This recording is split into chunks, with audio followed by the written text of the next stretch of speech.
Live. Everywhere. On netrootsradio.com.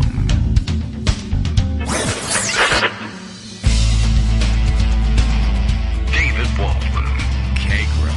In the morning. Now, here's David Waldman. Hey, good morning, everybody. How you doing? It is Wednesday, December 1st. 2021, as a matter of fact.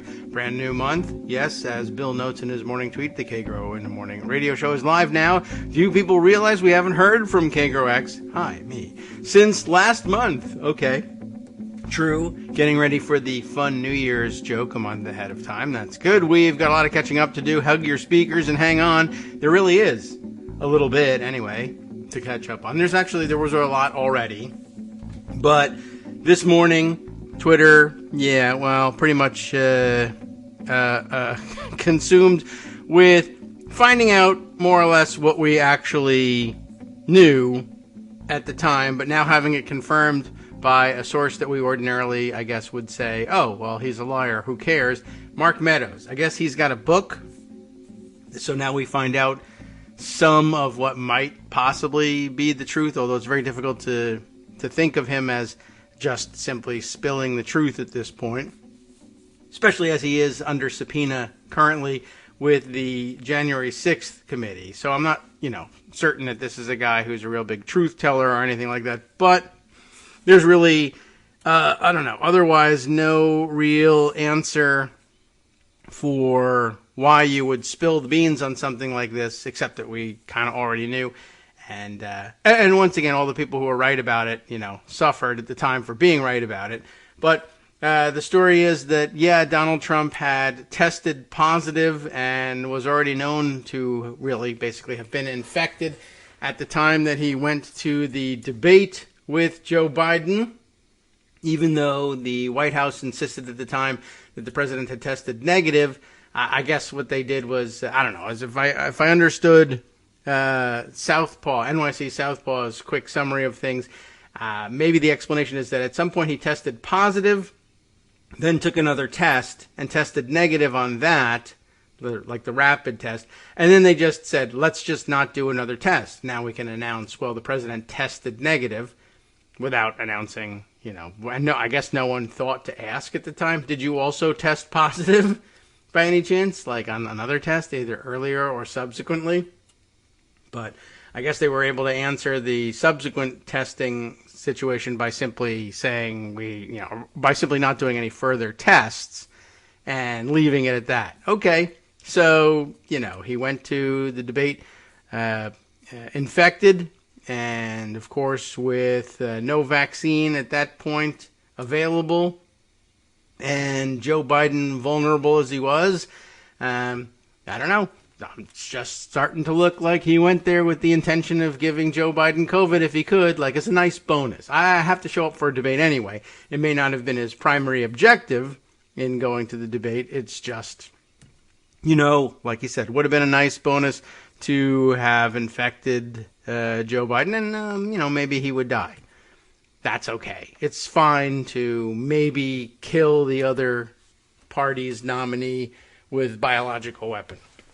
And, of course, he was already, this was October, so he was already a good 7 to 8 months into using it as a biological weapon, having made the decision at the behest, I guess, of, Jared Kushner, to simply more or less ignore the situation, work on a vaccine, to be sure, but otherwise do what you could to undermine what was being done to limit the spread to the extent it was possible at the time, and just say, well, it seems to be infecting the blue states where the votes for Democrats are, and let's just let it run rampant and, I guess, kill or incapacitate as many people there as possible, and we'll blame it on the governors of those states who are Democrats, and say that their response was the one that was to blame for the continued spread of the disease. So,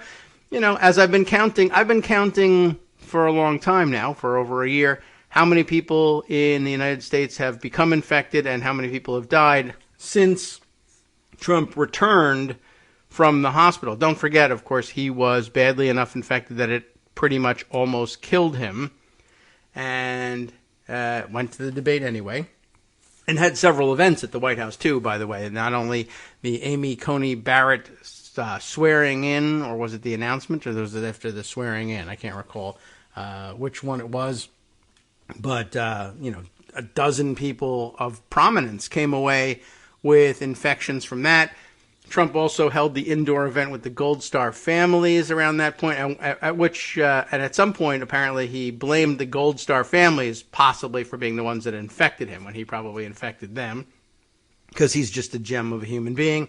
And let's see. I mean, he just continued on with all of this, but I've been counting how many people have gotten the disease and how many people have died from it since he returned from the hospital, and had all sorts of praise for the magical cure, the miracle cure of Regeneron, which he then, in advance of the election, promised to mobilize the military, you all remember, to deliver it to every at-risk American, every, vulnerable American. He was talking mostly about, of course, senior citizens who he counted on for a huge chunk of his votes, and he was going to save all their lives for free, and what a fantastic thing that is to offer just prior to an election. And then, of course, he did nothing about it and proceeded to turn all of his attention to stealing the election instead.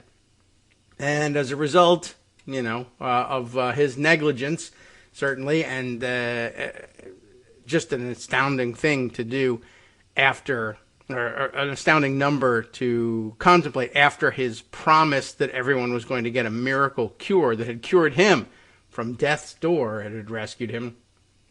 We're well over, 500,000 additional dead, approaching 600,000 dead since then. Since then. It was about just over 200,000 people had died at the point where he came out of the hospital. So, and about, now also approaching about, let's say 42, 43 million more infections since he did this.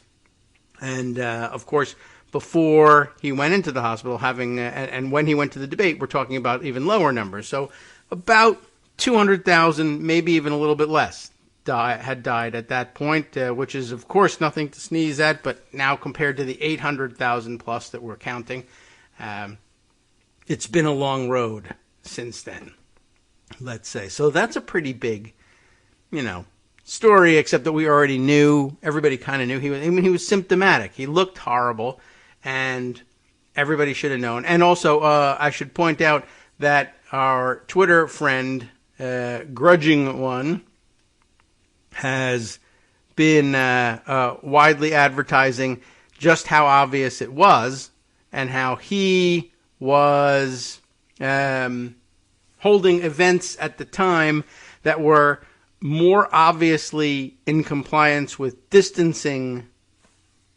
practice elsewhere, outside of the White House, at that point than any other prior events. He had been more or less flouting the distancing rules up until that point. And then all of a sudden, when he had an event for Amy Coney Barrett, I guess, and like I said, and Mike Pence was there, and they had been notoriously disregarding the distancing rules until then. And as our friend Grudging One again says, the distancing in the photos of the event is more obvious than any other event. And as he was basically saying, I defy you to find another White House event where the distancing was given such obvious attention. And there are none. And it coincides almost exactly with when they knew that he was positive, but told everybody that he wasn't. This is an October 4th, 2020 tweet being recirculated from Grudging One. Ask yourself if you've ever seen the White House keep Trump and Pence distanced like this. And this is that's some considerable distance between them. Trump knew, Pence knew, they did the debate anyway. It's a depraved indifference, attempted murder of depraved indifference. And honestly, they should both land in jail for that. And so should Meadows. But hey, he's got a book. And he's now going to testify maybe sort of kind of before the January 6th committee, even though, by the way, I just will throw this one out there too. Adam Schiff, I saw in Raw Story this morning. I can grab you the story real quick because we roll into that. Adam Schiff is skeptical, he wanted everyone to know, about how the newly cooperative Mark Meadows was really going to do in front of the committee, and whether it's still up in the air, whether he will try to tie the committee in knots or engage them in litigation and go the Bannon route eventually. But he may have been, I think he was stringing them along for a long time about being in discussions with the committee and teasing them about the possibility of his compliance with the subpoena. But I guess he's still not fully in compliance, so there's still plenty of room for him to string them along and try to engage them in the courtroom instead. All right. Well, I just had to get that one out of the way. Everyone was chatting about that one. We would have gotten there eventually. Greg is here. Good morning, Greg. How are you? Good morning. So with Meadows, though, he's actually submitted some papers. So okay. There is some degree of cooperation, which is a little different than, let's say, Jeffrey Clark, who I think is going to be up for contempt vote if he doesn't do anything more than he's done. Yeah, I mean, it may very well be that you can't tell exactly where he's headed at this point, but he's certainly been more compliant with it by providing at least some of the documents that he was asked for. Whether or not there's any truth in the documents, that's a different story, but he has given them something, enough that they're not ready to, have them rounded up just yet. By the cops, right. That is. The Meadows book that's coming out that has that piece about Trump testing positive 3 days before the Biden debate and being symptomatic and refusing to do anything about it is sort of a big deal, I think. Yeah, I think it is.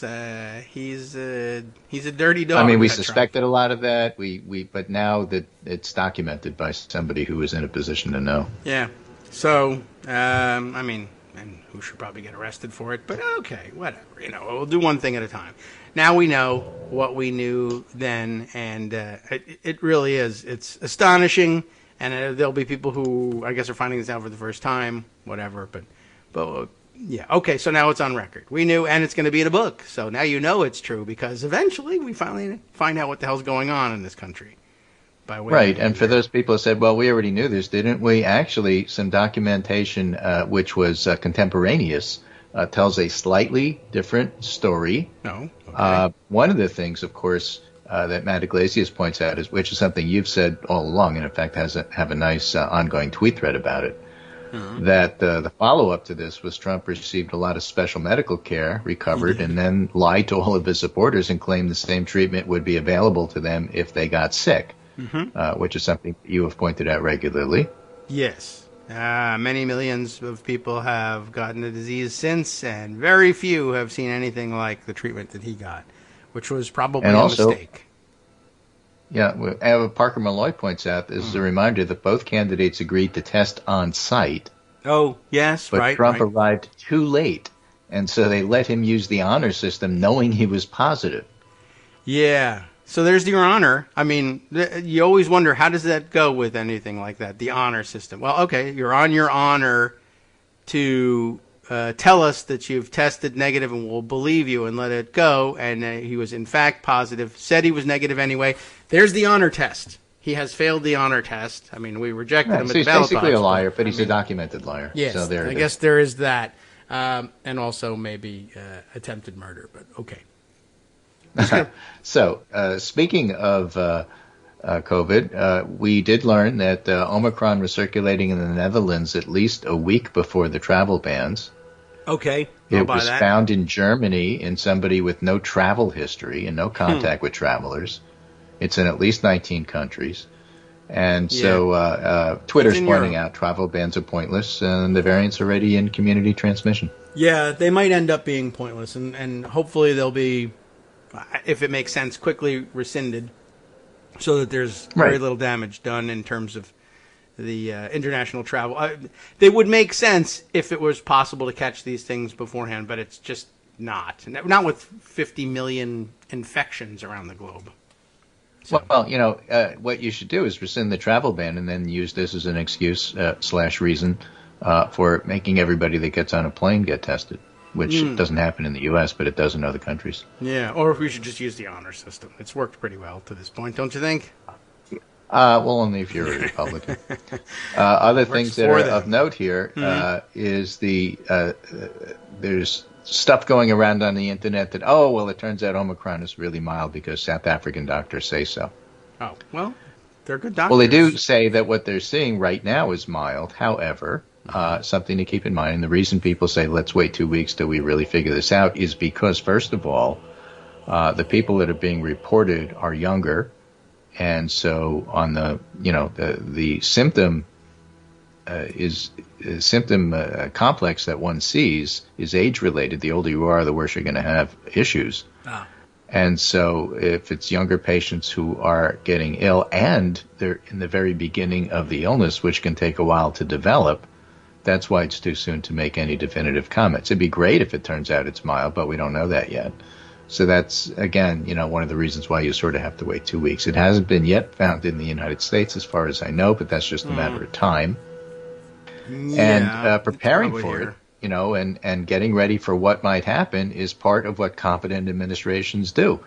And again, relooking at domestic travel in planes and whether or not you have to be tested or have, show vaccination or whatever it is you have to do, it's just makes sense. Of course, below this, the Supreme Court justice system that we have with Trump judges saying, yes, well, you can't possibly do what other countries do and mandate stuff because this is America, whether that's constitutionally sensible or not remains to be worked out by the courts. So it's, but you have to do the right thing anyway, even if the courts overturn it, or even if lower courts overturn it and Supreme Court sustains it, you still have to do the right thing. Maybe they might learn to do it. Okay. Well, let's see. Oh, by the way, have you brought some? There's some dramatic music that's accompanying you as well in the background, which is very much appreciated. But have you left your video game on? Yeah. All right. Well, we might as well clear that up. I mean, it actually adds quite a bit to the ambiance of the show, where we're discussing some fun and dramatic developments. Fun in the sense. Do not try this at home. Yeah, fun in the sense of lots of people getting seriously ill and some hundreds of thousands of them dying, but otherwise. It appears from here to be very, very quiet music in the background from the next room, but it turns out the microphones are so good, they just pick everything up. Yeah, well, that's how you end up hearing Coke cans opening here, and no matter what you try to do to keep things silent, it's very nice. It's good you should enjoy yourself. Was it a video game or something? It sounded like in the other room. Okay. Yeah, I mean, it's far away. It's not like you're being careless about these things. It's like, okay. I mean, it's murmuring level I in want that to get room. Some barnyard sounds. Peter Shickley, PDQ Bach, had a wonderful album where he did the whole thing from a University of North Dakota Hoople, which is also a agricultural school. Mm-hmm. So his entire classical radio show was, with cows mooing and sheep baying, and it was wonderful. So I should do that too. I think so. All right. Well, all right. We're up to date on this. Yeah, we'll find out how serious Omicron is in a few weeks. But it is definitely the numbers that I track nightly, I think, really have told the story in Europe. Belgium has rocketed back to the top of the daily numbers with a huge score on yesterday's new infections per million population. So but Delta was already doing that, so we really don't know if it's Delta or Omicron. But Belgium had settled way down the list to somewhere in the neighborhood of about 800 new infections daily per million in population, and then shot to 4,000 plus in 2 days. Well, it would be irresponsible not to speculate, but we don't know.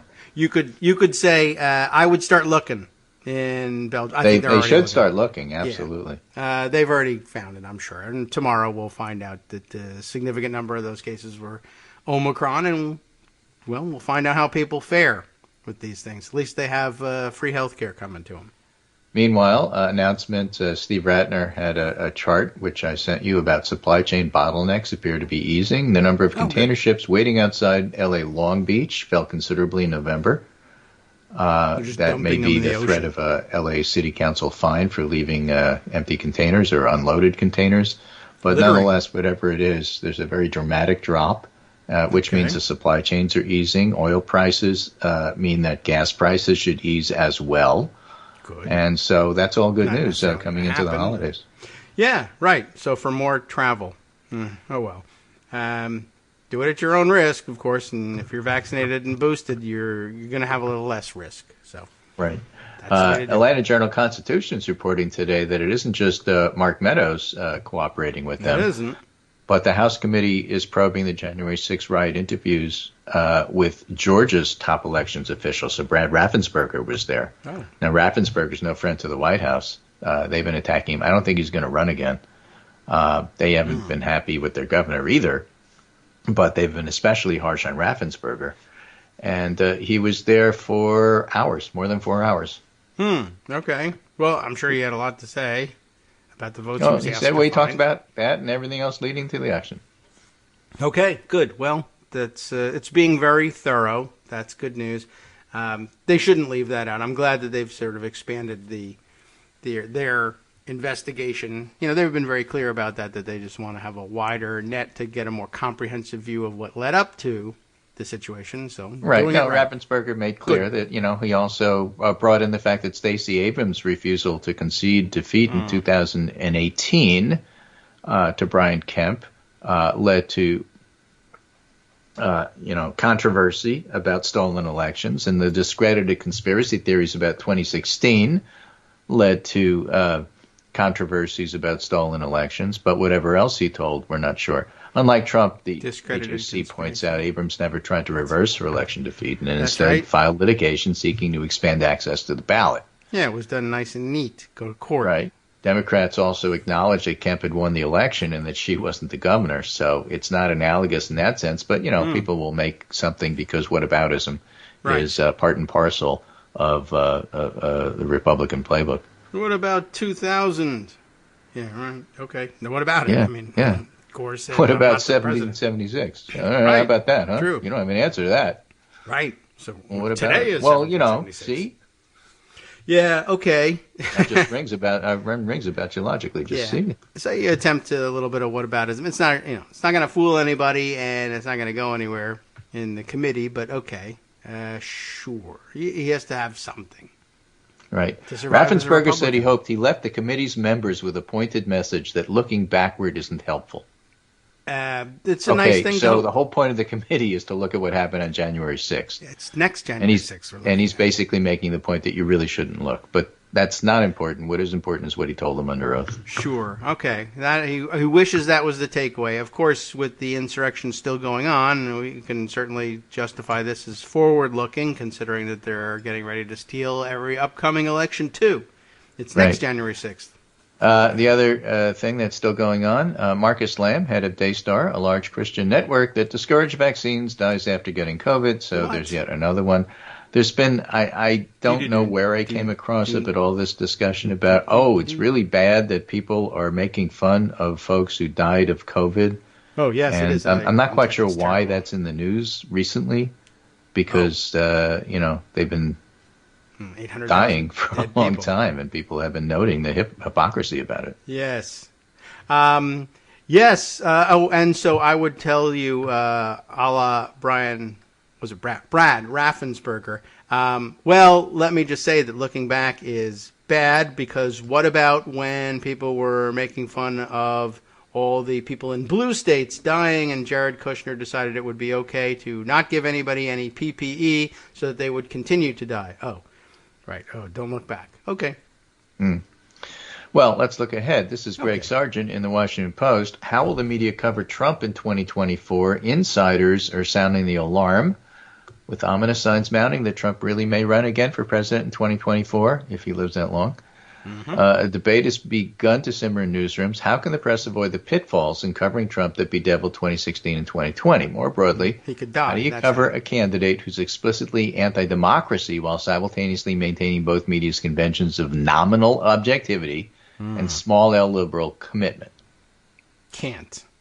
You can't, exactly. The debate has been placed squarely on the public agenda by two mainstream journalists, John Karl of ABC News and Brian Stelter of CNN, Stelter recently asked Carl how the press should cover a Trump 2024, and Carl said this: "It's an immense challenge because you're covering essentially an anti-democratic candidate. You're covering somebody running in a system that's trying to undermine the very system, and somebody who's going to be perpetually lying." Well, one way you would handle it is point out that he's lying instead of this misstatements were made or experts disagree. Yeah, all that nonsense. Carl noted that he doesn't have the answer to this yet. Stelter replied that's definitely the conversation starting to happen in newsrooms. And Greg Sargent notes this and says, "I think press critic Jay Rosen's right to hope this is a galvanizing moment.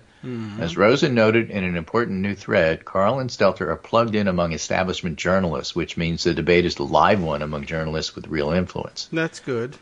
If so, says Rosen, news organizations can't possibly return to the old model, which Trump rallies were covered unfiltered, and relentless lying and deliberate propaganda were routinely treated as one-sided conventional political argument, laundering the tactics and rewarding them. To be clear, many in the press take this challenge extremely seriously, as Dan Frupkin's overview of ongoing coverage changes usefully demonstrates, but still, coming from these two top journalists, recognition of the problem and a frank acknowledgement that the solution remains broadly elusive constitute a loud, clanging alarm from within. Now, he may not run, but either way, the problem remains. So here's a few suggestions. Let's stop saying Trump or his supporters actually believe 2020 was stolen. That's a baseless formulation. No more platitudes about deep divisions. Boosting Trump's election lies is not clever politics. So none of this, and it just might work, crap. Yeah. Which I hate. When bad actors manufacture an issue, it isn't news. True. Okay? So don't hack the media. Yeah. All right. Well, it's not exactly the same situation, but I'm wondering, how did they come to the decision, say, not to cover Vermin Supreme? I know they have a formula for this. Hi, it's me, David Waldman, the same guy who was just talking to you a second ago. Our Patreon subscription drive is still going strong, with over 175 monthly donors who help keep us on the air. If we've helped keep you going during the pandemic, why not return the favor and help us keep going so we can all be together for the next disaster? Patreon.com, Patreon.com, makes it easy to make secure, recurring monthly contributions to support our show. Patreon.com/KagroX gets you straight to our donation page. Maybe you'd like to thank us for keeping you sane during the Trump era. Maybe you're looking forward to in-depth explanations of what's going on in the Biden administration. Whatever it is that keeps you listening, we need your help to keep bringing it to you. And hey, if you happen to prefer using PayPal or even the Square Cash app, we're up and running with those options too. Thanks again, everyone, for all your support. We literally could not do this without you.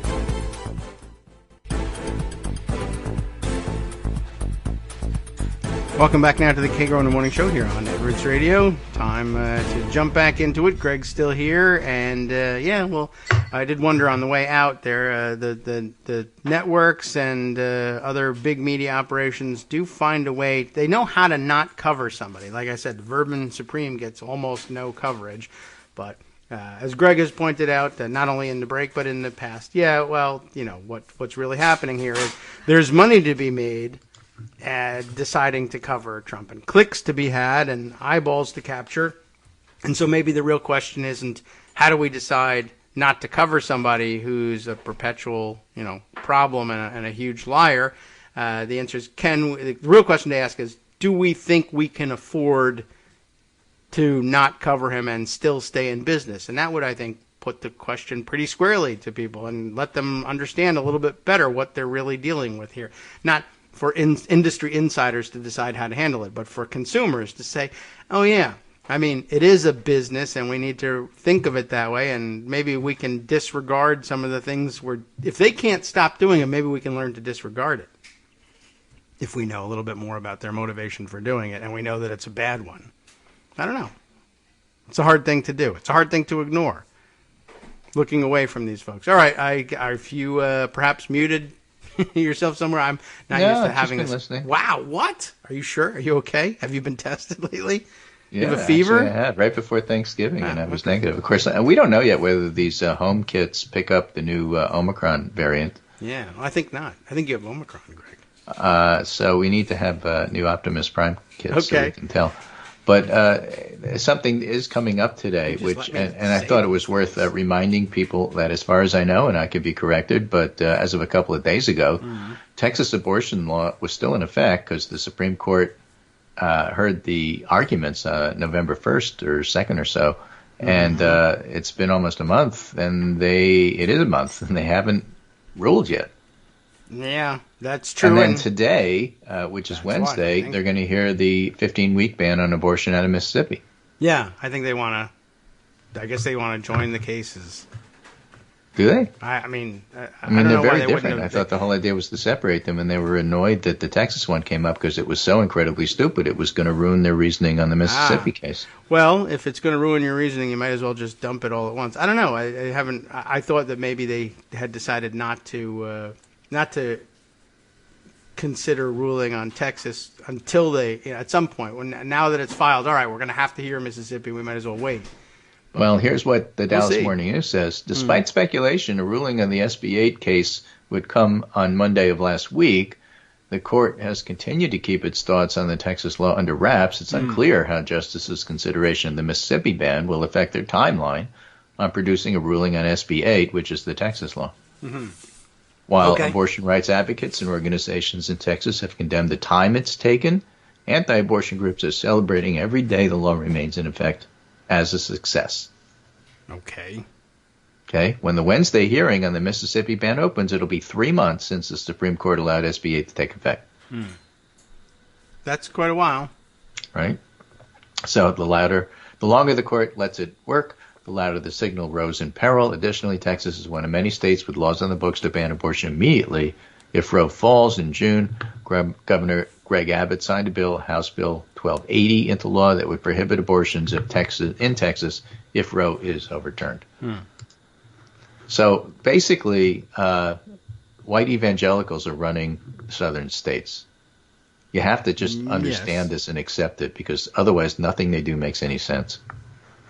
I mean, it doesn't really help me feel like they make sense, but I do understand why bad things happen. Why would you rush to have something?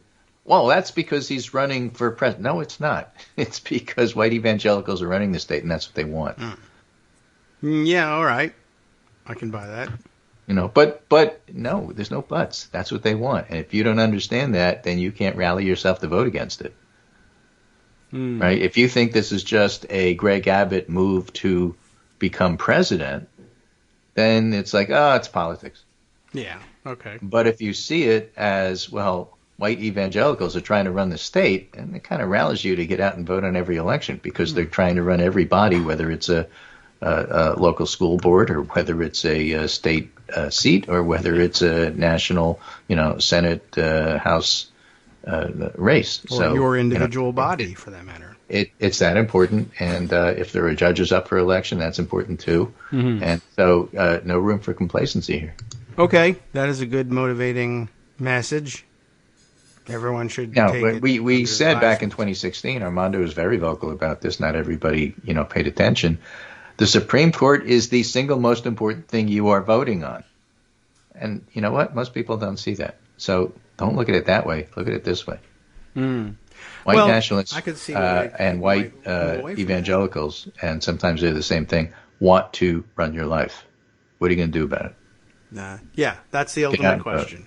I wonder whether there's probably not that sophisticated in the reasoning, but I wonder whether, if we attack the rule of law at every turn and undermine the rule of law, maybe people will think, well, the Supreme Court isn't that important after all, because law is not that important. But I don't think I think it's just a byproduct of two different ways. No, it's more like we will because we can. Yeah.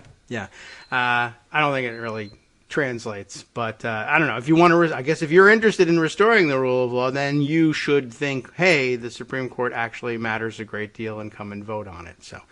So here's a November 29th column from Greg Sargent.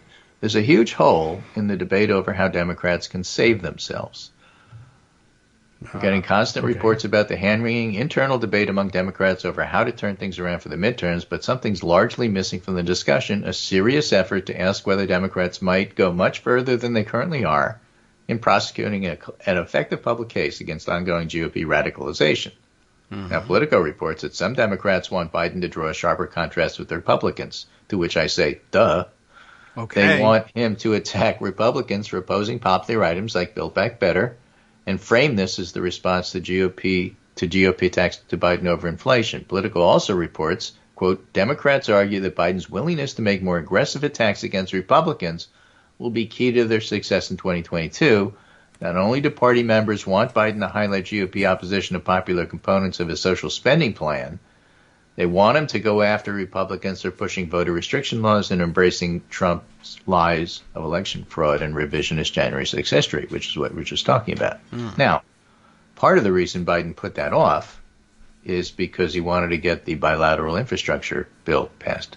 So it's passed. So now you can go ahead and say what you want to say.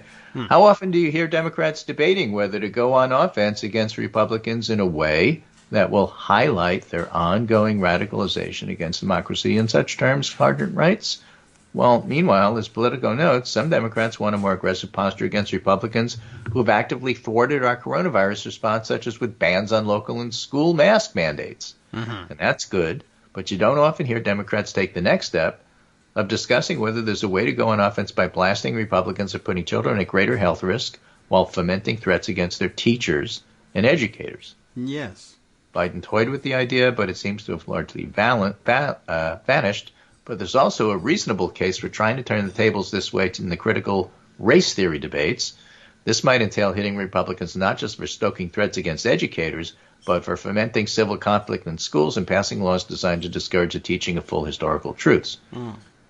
Now, much discussion among Democrats of how to approach those matters seems to envision mostly an array of defensive responses, from avoiding talking about them, calling out the leftists as the soldier-type attacks, and there's little discussion of how Democrats might hold Republicans politically accountable for the deeper national aims their tactics reflect and the harms they're inflicting on our national life. And that's why talking about what Mississippi, Texas, and others are up to, and the links with white nationalism and white evangelicals, to me, is so important. I mean, you're literally talking about book burning. Yes. And because Republicans have discussed burning books. They have. And so, God damn it, make that center to your discussion about schools. Not Sure. all over the place about, because that person running is just like Trump. No, that person running is suggesting burning books. Be clear. Yes, I mean at that point, if we're talking about Glenn Youngkin, he wasn't suggesting that, but that's why I think that's where they wanted to be with. Yeah, he's right. a Republican. But I think that's why they wanted to be where they were with the equation to Trump. It's not that we're saying Glenn Youngkin's skin tone is kind of orangish. It's that we're saying he'll usher in a period of radical He belongs to a Trumpism. party that's okay with book burning. Yeah. That's not that hard to say. No, and that all of that has been that path has been cleared by Trump. You've watched him do it for 4 years, and he's going to bring the same style of governance. Not going to paint his face orange. He's just going to do the same things. So I don't know. Yeah, I find Biden those criticisms struck a misplaced. similar balance in 2020. Sergeant writes on crime and policing. He disagreed with defund the police, but he didn't attack Black Lives Matter. Mm-hmm. So I don't want to overstate the possibilities here, he said. It may be that such an approach might not make much difference. As Michael Tomasky writes, getting these things under control, that is to say pandemic and the economy, would go way further in writing democratic fortunes and finding the magical formula in the culture wars. But as Tomasky also notes, the converse is true too. It often happens when Democrats do lean into culture wars and take the forward-facing position. And it's supposed to be dangerous. It turns out not being dangerous at all, like with Obama and same-sex marriage. Yes. By the way, I guess one of the other, in a terrible sign for our progression as a nation, we haven't mentioned, but this is actually a good time to bring it in, perhaps, that we're also operating today, once again, under the cloud of another mass shooting, and this time a school shooting. Those things have not stopped. We closed schools for a year, only to come back and find that the shootings continue unabated. And actually, I mean, I don't mean to exploit the issue, but I don't know how you can, since there's one every month anyway. You could just say, oh, it's coincidental, the fact that I'm reminding you. But Yeah, just one more reminder that real, honest-to-God, normal Americans, CRT is not the issue. Once again, our kids are getting shot in school. I would just like it to return to that. The Republican idea of what to do with the problems of education or the various culture war issues is that we should start shooting the parents in school board meetings. That's actually the wrong direction, and I think probably most people would agree with it. We were hoping to turn the temperature down and focus on serious, real issues. And CRT means nothing when your kids are sending out TikTok videos of themselves in lockdown, jumping out windows because they think the shooter is at their door. I don't know if you saw that video yesterday. Yeah, with the shooter pretending to be the sheriff. You gotta, I mean, that's gotta be jumped on. And just a reminder, by the way, you know, what bathroom you're in doesn't matter in this case. What CRT is and isn't doesn't matter. Your kids are being shot in school, and it's been happening for decades. When are we going to do something real about this? Burn the books. That's not going to fly, guys. Right. Very, very chilling video. So the 15-year-old is outside the door trying to speak in a deep voice. This is the sheriff. It's okay to come out. And they say, well, we're not sure we're going to do that yet. No, it's okay to say to come out, bro. Oh, he said, bro, that's a red flag. Jump out the window. The kids, have we established that was the shooter out there? I know it was I don't know. Questionable, but I mean, smart, certainly. The kids were skeptical about opening the door, and they were in the first floor, so jumping out the window wasn't, dangerous or anything. But they might well have done it from the second floor just to escape because they thought the shooter was out there. Shot, Imagine that, right? And if it turns out that it wasn't the shooter not just I'd really active be shooter, interested. active issue. Yes. But yeah, they all said bro. Cops don't say bro. I mean, maybe they do, but they shouldn't because not in that situation. That scared the hell out of them, and the kids just jumped out. It's really astonishing. And just to hear them get, the fighting for breath while they're panicking and running is very, very chilling. But that's our generation we're raising. Yeah, one last piece. Again, it's Wednesday, so okay. Scary music from the sanitation engineer on the way. Oh. How Democrats learn to expect the worst from Jonathan Bernstein. Biden isn't popular. Legislative accomplishments haven't resonated, and the triumphs of Republican obstructionism have left behind a fatalistic conviction that time is short. The reason, he goes on in the article, is that Democrats are so pessimistic about all of this is that every single time Republicans are obstructionists, they get rewarded for it from the country. It's one of those, the pandemic, Biden is a pandemic failure because nobody's getting vaccinated. And our people don't get vaccinated. Make sure Biden fails. Yeah. But that always gets rewarded and it never gets punished. Partly because their voters are fanatics and ours aren't. And so we get motivated by different things. Again, that's where the white evangelical part of it comes into it. Yeah. If you're hearing it from the pulpit every week, that's a whole lot better than the occasional video ad you show a month before the election. Yeah. Well, it does sink in that way. Their obstructionism at any cost, no matter how much damage is done, is a familiar play at this point.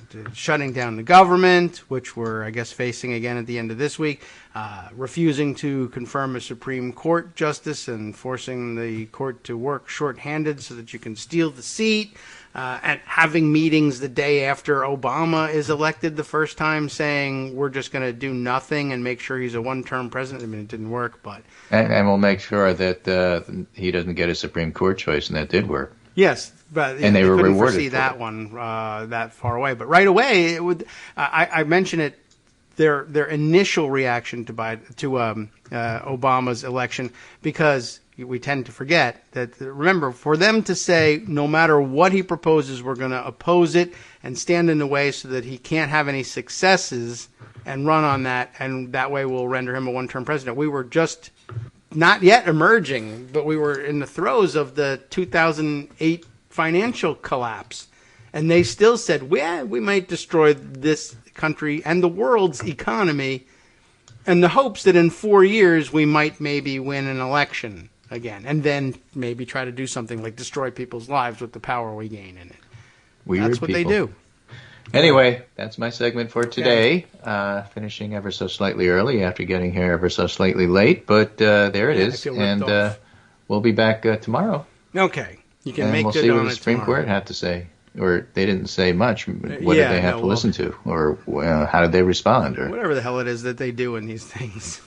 What did they do? Yeah. Who asked what questions, and was Clarence Thomas participating? Was he awake? Etc. And read the tea leaves. That's what we'll have for tomorrow. Right. And then when they actually issue the opinion, they'll run out and tell you what it means and then read it. And we're shocked to find out how radical they are. Who could have seen that coming? Yeah, amazing. And so many of them got COVID at the swearing in of the other one. Okay. Yeah. Well, all right. We'll wait for tomorrow then, and see you again then. I don't know. I don't mind listening to the sanitation engineers come in, but okay. You probably got things to handle. Well, Abby has a different take on it. Yes, right. Oh, In yeah, any that's case. hard to talk over. That's true. She's been so good for so long, too. She has. And it's winter now. She's probably going to be inside more often. Yep. Okay. Anyway, take care, and I'll Very talk to good. you tomorrow. Okay. Good dog, Abby. Unlike Chris Cuomo, by the way, we should mention. Oh, right, yes. We do have to address I that. do not forgive you for any possible thing you could do in advance. Okay. As Chris Eliza said, he's my friend, and so I will always stick with him. I guess so. We know more about you. The than we proper think. answer to that is, who the hell asked you? Yeah, well, that's true. If he were You're not a his beer, brother. what beer would he be, do you think, Chris? I am okay with Chris Cuomo trying to help Andrew, his brother. What I'm not okay with is he should quit CNN, or CNN should have fired him over it. Oh, yeah, that's kind of dumb. I don't know. Yeah, there's no reason CNN has to help his brother. Certainly. Right. I mean, I get it. He's your brother. And for some people, that just like trumps everything. I get that. No pun intended. That's okay. But CNN should have fired him. Or if he had any integrity, he should have resigned so he could do those things. Yes, that's another thing. I have this compunction to help my brother, but that doesn't mean I need to bring down the organization. I'm going to keep I work it secret with. and pretend I'm neutral. That's the part that he screwed up. I guess. And CNN said, well, we I will heard say- about it, and we said, all right, whatever. Yeah, that's not so good. I will say, I mean, devil's advocate here, I guess, if you're Chris Cuomo and covering Andrew Cuomo, and you're thinking, well, there's no keeping it secret. Everybody knows that you're both Cuomos. So I guess you could say, well, obviously he'll be, biased in his coverage. But, still that doesn't mean that CNN should have said, you can do whatever you want, or we shouldn't check in with you, or we should maybe not have you report on this, or weigh in on how we cover it, or something like that, you would think, maybe. But I don't know. And then, of course, there's other people who would debate with you whether or not you stand by your brother. In full disclosure, I have to tell you that Andrew is my brother, but the real story here is that all of his accusers are lying. That works really well. I mean, I guess it works for me. I'm like, all right, I guess they're not lying, because I'm sure he's doing what he's doing because of loyalty to his brother, so I'll just discount all of this. But why is he here? All right, and that's something for CNN to settle. All right. Well, that is an odd situation, and there'll be various reactions to that, and of course, other people saying, maybe people with more experience with bad brothers will say, "No, you don't stand by your brother for everything." Sometimes you say, "I'm sorry he did it, and it makes me sad, and I'd like to help him personally because he's my brother, but his political career is over." That was a way to do it too. I don't know. I don't have brothers that bad, so I can't help you. The only reason to study how CNN handled Chris Cuomo is to learn how not to do it. Yeah, well. And with that, we'll talk more tomorrow. Okay. Right now he's suspended. Maybe by tomorrow he'll be fired. Yeah, or on vacation.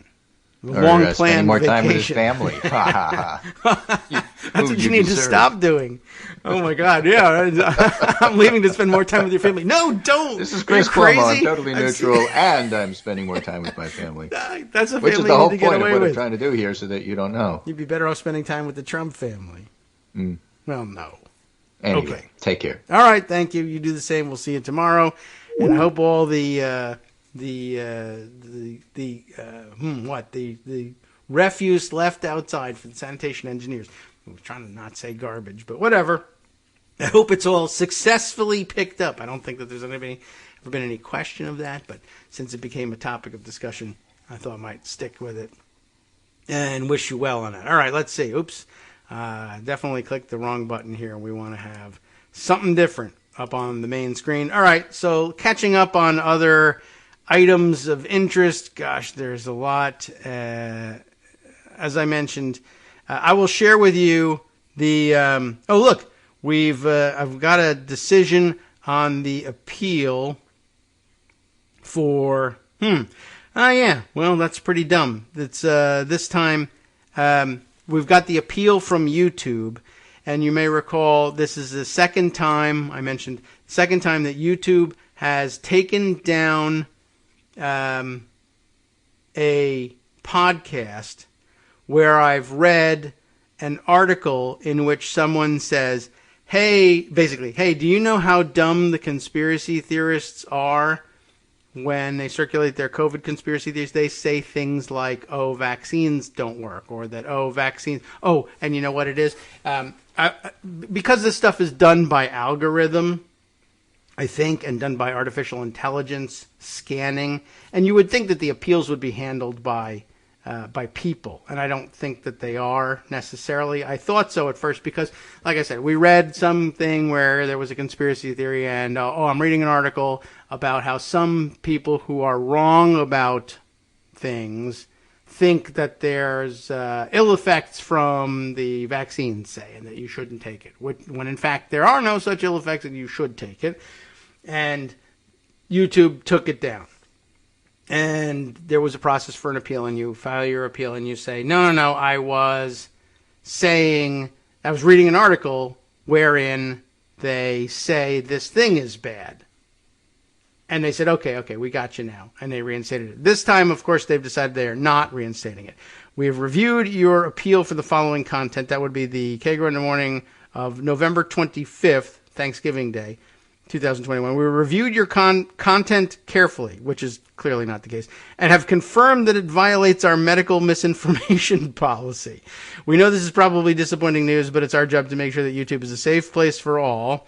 Let's see how this affects your channel. We won't be putting your content back up on YouTube. If your appeal was for a warning, you will not be given another warning in the future. And if your appeal was for a strike, the strike will remain on your channel. I don't really even know what any of that stuff is because I, of course, don't actually work in medical misinformation, so it doesn't make a difference. But what I think did it was, in this particular case, we were reading an article positing that conspiracy theorists say to one another, did you know that something, something, something? And then I think, I'm wondering if like the killer thing is, and I wonder whether the way to not get in trouble with the algorithm that checks everything is if you said, oh, well, the problem is that certain people incorrectly tell others that the vaccine contains I bet you could get around it by saying a 6H, microchip. Not the other kind that I think that, they have an algorithm that's attuned to finding the words for the number that falls between 4 and 6 and the letter that falls between F and H.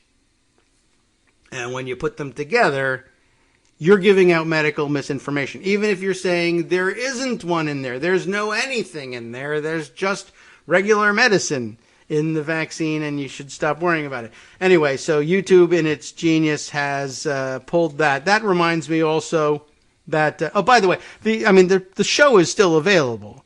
You can still download it at Libsyn. Just go to kagrox.com and you'll find the archives there, and you'll find easily enough the November 25th thing. You can review it for yourself. You don't even have to dive in. I mean, you know this because you're listening to the show, but I guess you could tell other people. Or if you missed the November 25th show, or you just say, yeah, I remember you saying that, but how did it go again? It's in like it's like we're 7 minutes into the show. You don't even have to go and listen to the whole thing necessarily, though I recommend that you do because it's great. And whoever hosts that show is a genius. But 7 minutes into the show, we say, all right, well, we're reading this thing and already saying YouTube is going to be upset about this. Don't be upset about this. It's not our, Anyway, so I guess that's the end of the appeal process. and there's no additional way to tell them, you're out of your effing mind. Are you sure you listened to this thing? We just have to sit there and accept it. It's not a big deal. We don't make any money out of YouTube. We don't make any money out of anything. So, whatever. We can live with it. And it's not like the episode is gone or erased from our archives or anything. It's just YouTube won't have it for people. So that's too bad, and it's extraordinarily dumb. But it reminds me, there's apparently a change in policy and a change in personnel at Twitter over the last day or so. I guess Jack Dorsey, the founder, the original guy, is out. And it's unclear to me because I don't care whether he was pushed out or whether he was resigning or whatever. But they also implemented a new policy that I wasn't paying a great deal of attention to. But then I did see people complaining about it. And I don't know, maybe I can go and find some discussion about it so that we get it clear. But it sounded like they were implementing a new Twitter policy that would maybe I can just find the thing really quickly and just read it. Yeah, all right, let's look. Here it is. A message from Twitter Safety, which announced this yesterday. Beginning today, which means yesterday, which means it's in place now, we will not allow the sharing of private media such as images or videos of private individuals without their consent. Publishing people's private info is also prohibited under the policy, as is threatening or incentivizing others to do so. And it was pretty quickly recognized, not that it's going to change anything.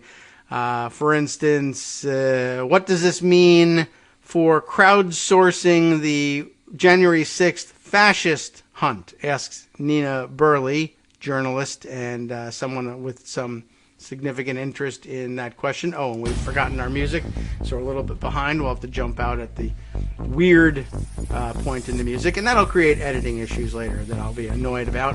I'm annoyed about it right now. But at any rate, yeah, good question. In other words, the private video, which mostly cracked the case against several hundred of the rioters, will now be against the rules on Twitter.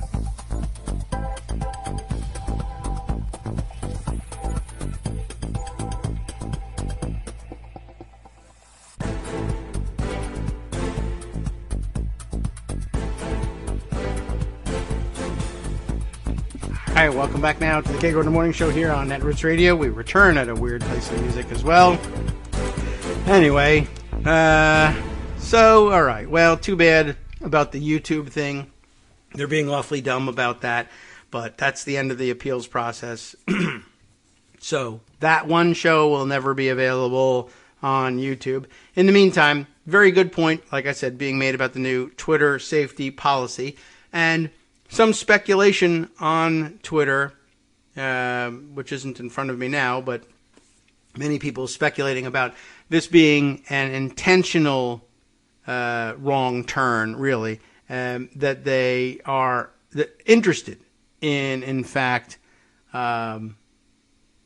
undoing the ability and undermining the ability of crowdsourced investigation like that, or for someone to, if they film the police abusing someone or shooting someone unjustifiably and circulating that. I mean, so much necessary political action and policy changes and backlash has been driven by sharing video that will now be ostensibly against the rules. And I guess they could try and give people passes here and there.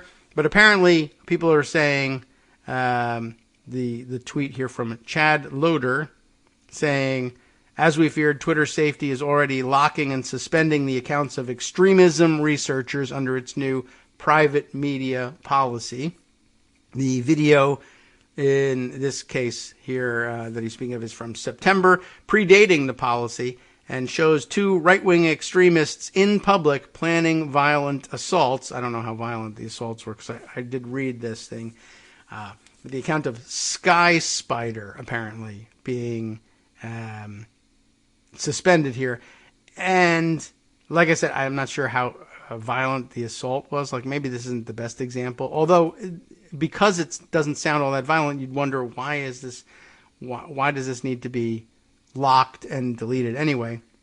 Sky Spider here in this screen cap saying, I'm reposting this video of Armin Rez and Jairo Rodriguez. I don't know who they are, in a live stream a week before the September 18th rally, I don't know which rally, planning to squirt journalists with water guns. Unless they were putting something other than water in the water guns, which I guess is possible. It doesn't sound like a particularly violent attack, although it would be. You could take somebody to court over it and say it was an assault, and you'd be right. But I don't know how violent it sounds. But at any rate, the real point is that, it's not a great idea. And although, as other people are pointing out, well, Twitter is not the entire internet, and it's true also, YouTube is not the entire internet, and I'm able to distribute that show freely elsewhere, where people either know what's going on or, I guess, don't care about what's going on. That's possible too.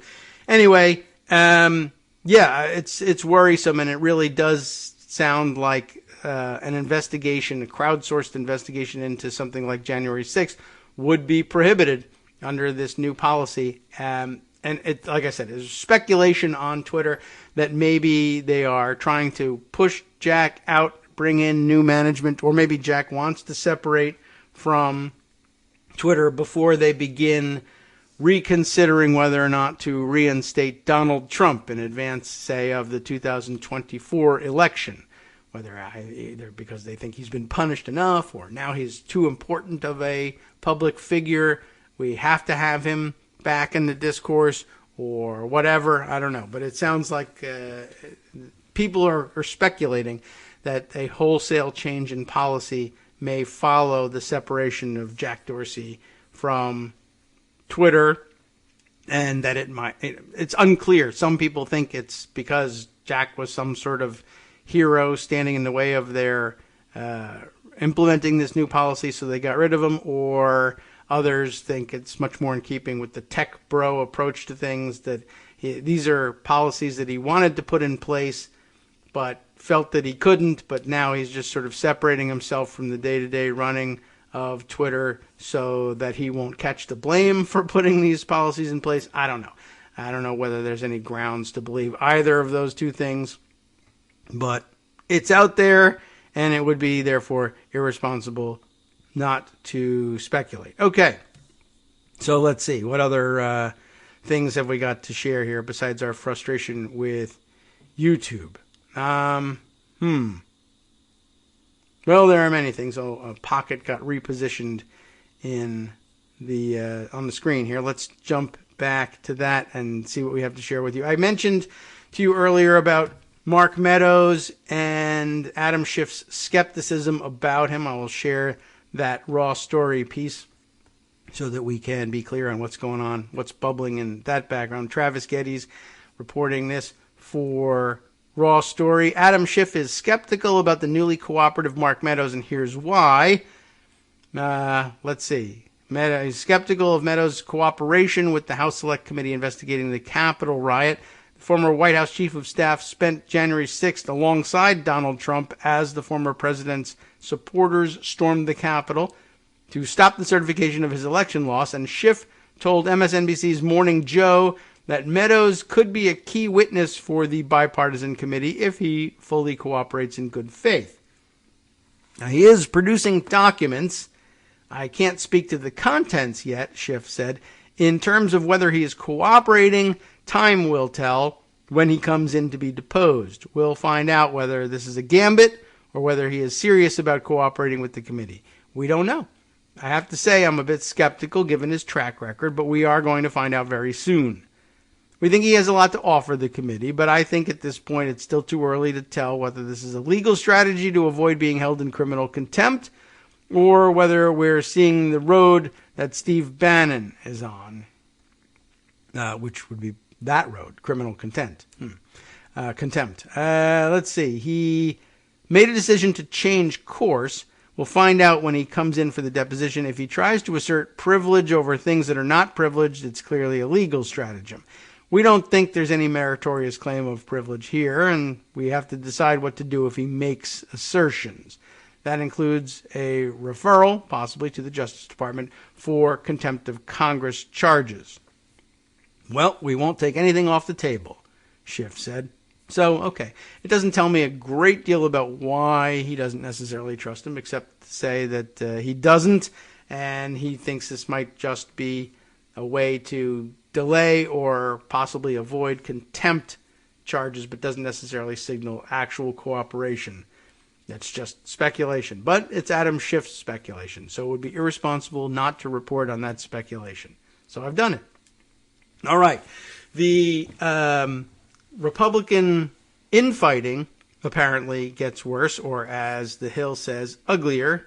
And they are reporting on developments in the new feud between Marjorie Taylor Greene and another person. This is like, again, the 8th entry of the track record of Marjorie Taylor Greene's belligerence and stalking. Things that would really, honestly, at this point, if there was an HR department, she would have been out of here a long time ago. But maybe I'll jump back and do some background in the way we were discussing this stuff yesterday. I told you about the fight that they were having on Twitter, and apparently some other people joined in that fight as well. But with Marjorie Taylor Greene calling Nancy Mace a, garbage in the GOP conference or something like that, and obviously, they don't get along. That seems clear. But it struck me, and I think I spent some time on it after the show yesterday, just thinking about, she's got this long history of picking fights with people, and in particular, picking fights with women in Congress. There have been a few, one or two, men that she's tangled with. For instance, the first entry in the stalking history is the old videotape from before Marjorie Greene was ever elected to Congress, when she was just a YouTube troll. The video of her stalking, literally, behind David Hogue, the gun safety activist from Parkland, Florida, from their high school shooting at the Marjorie Stone Douglas. Did I have that right? Douglas Stoneman. I can't remember now the name of the school even, but Marjorie Stoneman Douglas. Is that right? Do I have that correct? That school shooting, and of course, one of several of the students there who became very outspoken gun safety advocates. And he had come to Washington, D.C. to address, to meet with members of Congress. I don't know whether he was providing any testimony to any committees at that time, but that angered Marjorie Taylor Greene a lot, enough that she stalked behind him shouting, belligerent questions at him. What actually caught my attention in the video, one, the stalking aspect of it struck me right away. Two, reminding everybody that this was happening before she was ever elected, so she was a danger to herself and others and the public before she was elected, and that's how we knew she was going to be dangerous after she was elected.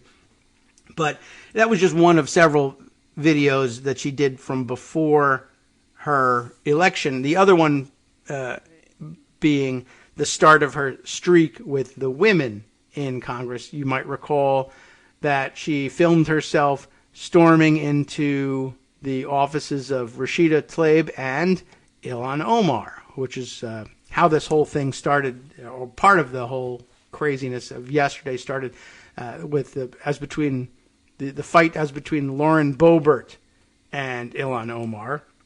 But Marjorie Taylor Greene jumping into that one, saying, of course, that Lauren Boebert was the one who was right, and then Nancy Mace was being attacked because she had the temerity to say that Lauren Boebert might have been wrong in this confrontation, the fake confrontation, but now a real confrontation over a fake confrontation, that is, between Ilhan Omar and Lauren Boebert. Anyway, but you may recall Omar's involvement in that, and then you may recall the old video of Marjorie Greene storming into Ilhan Omar's office, filming herself, demanding that Ilhan Omar retake the oath of office because she took it with her hand on a Quran, and therefore that's invalid, and she's not really a member of Congress, and are you going to do it again on a Bible or not? And she ends up, the staff chucking her out, whatever. But this establishing, kind of a loony penchant for video stalking people. Then she goes on to have more and more fights with more and more others. And somewhere, on I've documented it all on Twitter using the line here, a new entry to the Marjorie Taylor Greene stalking history. And it is a long stalking history, but going back, the first entry in this includes a link to a since deleted tweet. That was the tweet that carried the video with David Hogue. The second in this chain is the one of Marjorie Greene visiting, as it says, the offices of Ilhan Omar and Rashida Tlaib, saying that they are illegitimate as House members because they swore in on the Quran. Of course, you don't have to swear in on anything at all. You just have to take the oath, and that's it. So it really has nothing to do with the book you use. But Marjorie Greene is an idiot and, thought that she was not, and thought that she was in the right in doing this, which is astonishing for several reasons. But then she goes on, as the thread illustrates, to pick a fight with Cori Bush, who had to move offices after being berated and targeted by Marjorie Taylor Greene, according to CBS News, back on January 30th, within a month of being sworn in. By May, we have another one. I guess there's a calm period where she's just yelling at people and putting up YouTube videos. ABC News reporting that Illinois Representative Marie Newman, who had displayed a transgender pride flag outside of her Capitol office after controversial Georgia Representative Marjorie Taylor Greene made transphobic comments about her daughter. So picking a fight over Marie Newman's daughter. And then also, that was an incident from February that I only added to the links in May, I guess. So the month doesn't go by. January, she has a fight with Cori Bush. And February, she has a fight with Marie Newman. Also in February, more about that one. Democrat Marie Newman is the mother of a transgender child. Marjorie Taylor Greene not only got Capitol police officers killed, she's a very, very sick person. She should be expelled from Congress immediately, according to the tweet of Adam Parkomenko, which we added to the list. Also, then in May, Georgia Republican conspiracy theorist aggressively confronted Representative Alexandria Ocasio-Cortez and falsely accused her of supporting terrorists, leading AOC's office to call on leadership to ensure that Congress remains a safe and civil place. That's, I guess, how she eventually got herself bounced from those committees. Remember also that there's video since deleted, but video from 2019, again, before she was elected to Congress, showing Marjorie Taylor Greene harassing AOC's office through the locked door. You remember that the staff had to close and lock the door, and she was poking her fingers and shouting into the mail slot in the door, calling her crazy eyes and telling her through the office mailbox slot to get rid of your diaper, while telling the office to open the door and come out, which is exactly what the shooter at the school was filmed doing the other day. Isn't that weird? She's not a shooter at all. She's not a dangerous person. Then, of course, there was more about that. And let's see, who's she stalking in this one? The screaming match with Deb Dingell on the front steps of the Capitol, on the east front steps. There was that, right? And then what else have we got here? Shouting match with Jamie Raskin and Liz Cheney, right? And now a big fight with Nancy Mace as well. So it's getting to be kind of a pattern that's very difficult to ignore. And of course, oh, yes, also, by the way, I had to collect pictures of her posing with all of her guns, along with Lauren Boebert posing with her guns.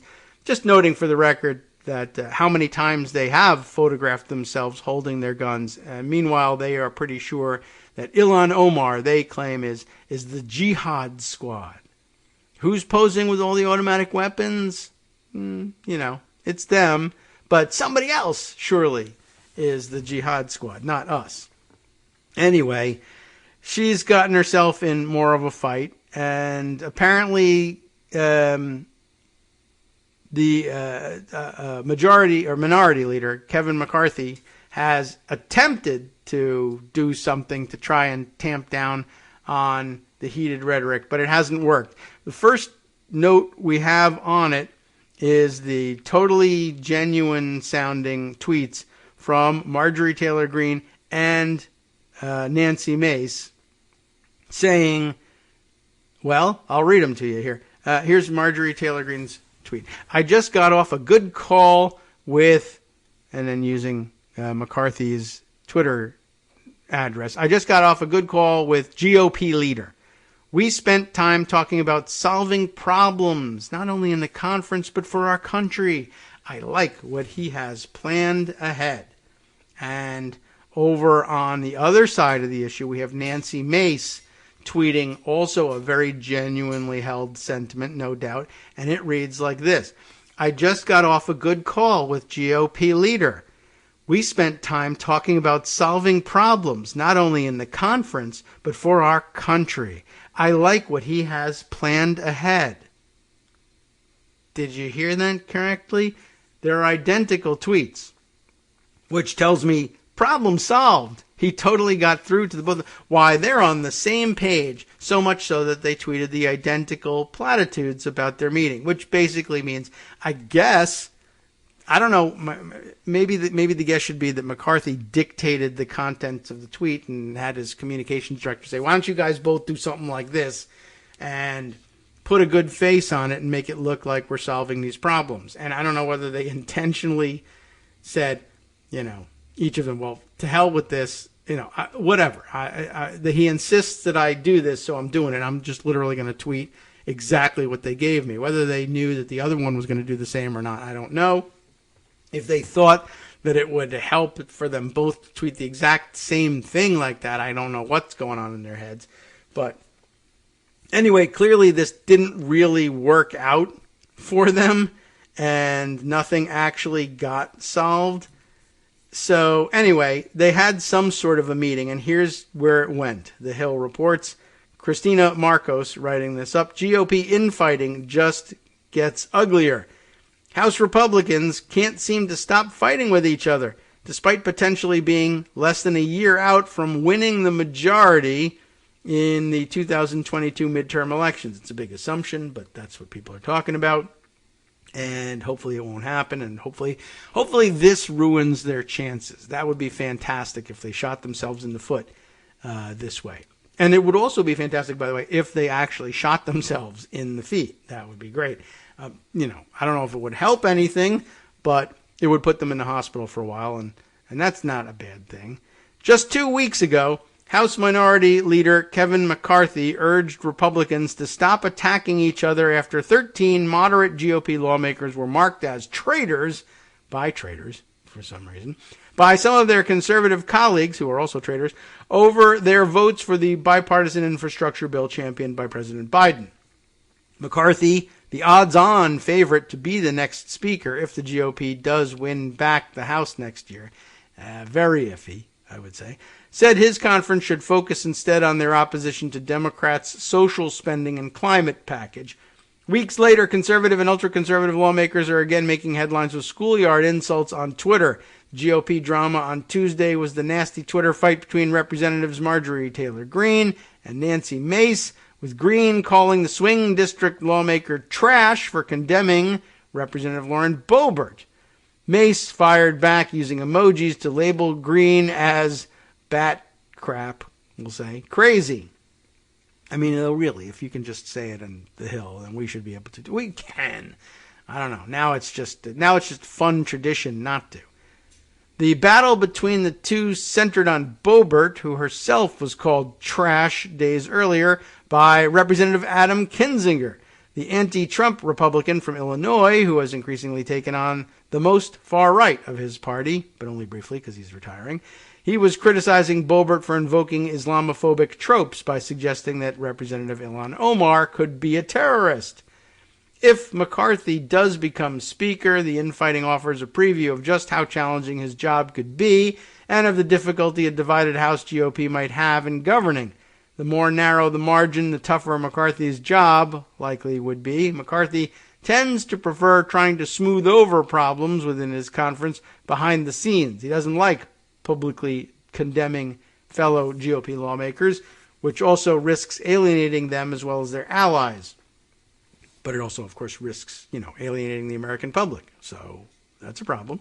The next speaker will be chosen in part by an internal conference vote by whichever party wins the majority.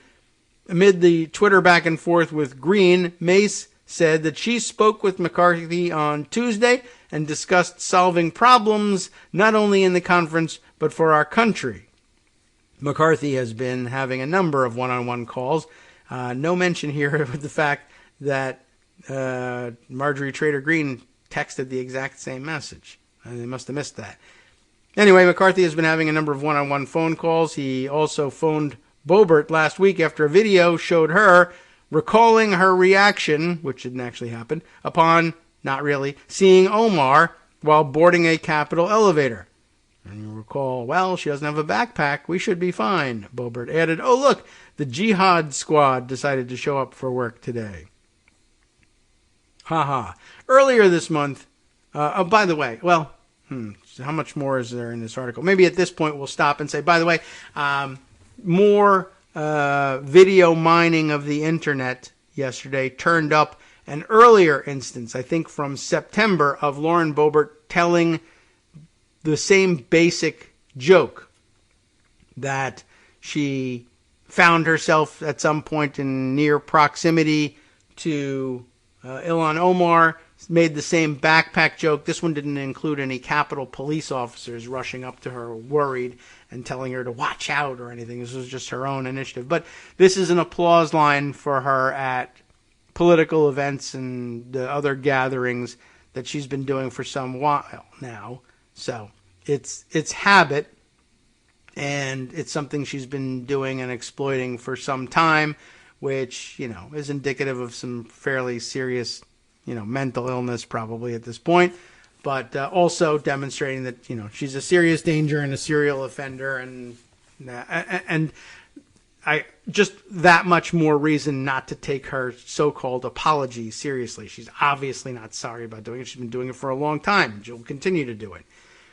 Let's see. There was more to this article. Earlier this month, McCarthy spoke with Representative Paul Gosar about an edited anime video sent out by his Twitter account that showed Gosar killing Representative Alexandria Ocasio-Cortez.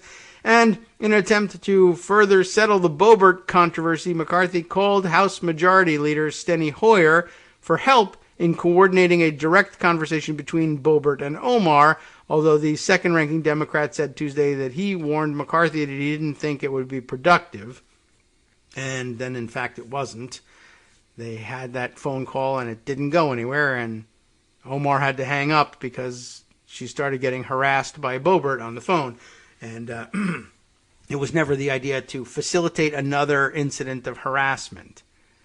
McCarthy's behind-the-scenes strategy has had its limits, as GOP lawmakers he's counseled have repeatedly either doubled down on the infighting or remained unrepentant. That's barely pronounced correctly, but I think you know what word I was using.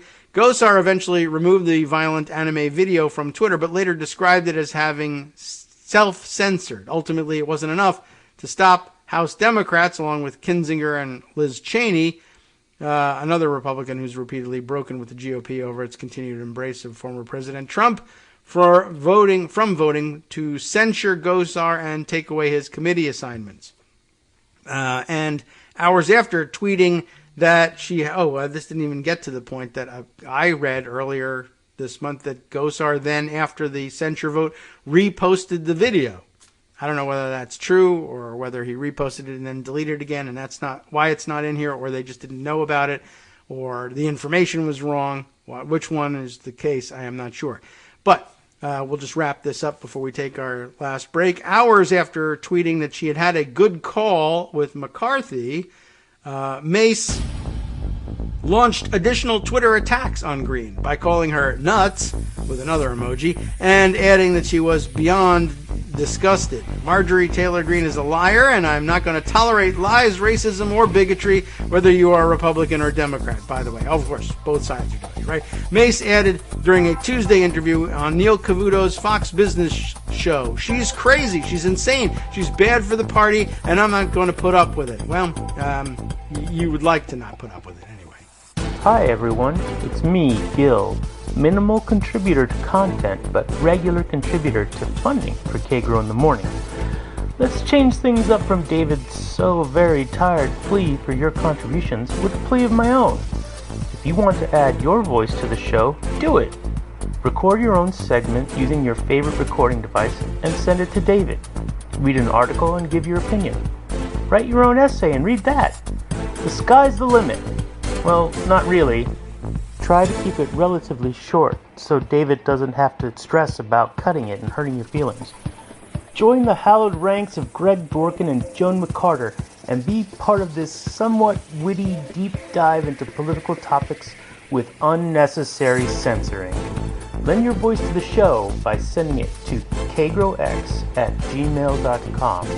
KAGROX@gmail.com.